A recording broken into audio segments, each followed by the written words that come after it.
L'épidémie de Covid nous montre que les vaccins sont des biens stratégiques, qu'ils relèvent de santé publique mondiale, de stabilité et de souveraineté des nations.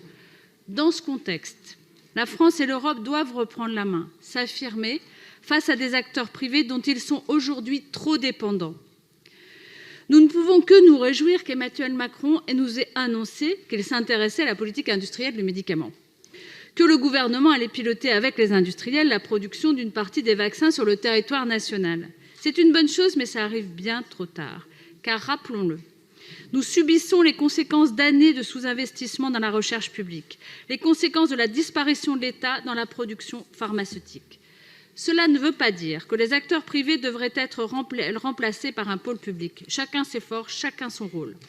Mais un pôle public se justifie parce que les industriels négligent la recherche et la production de médicaments peu rentables, parce que les médicaments ou les matières premières sont fréquemment en rupture de stock.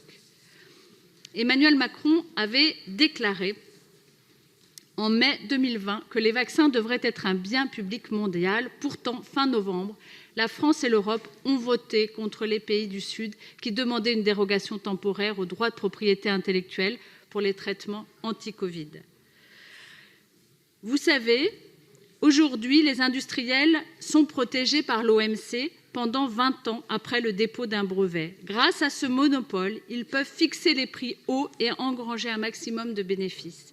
Mais il existe une règle de l'OMC qui dit qu'en cas d'insuffisance de production ou urgence nationale, les brevets sur les médicaments peuvent être levés par une licence d'office. Avons-nous en France une insuffisance de production? Oui.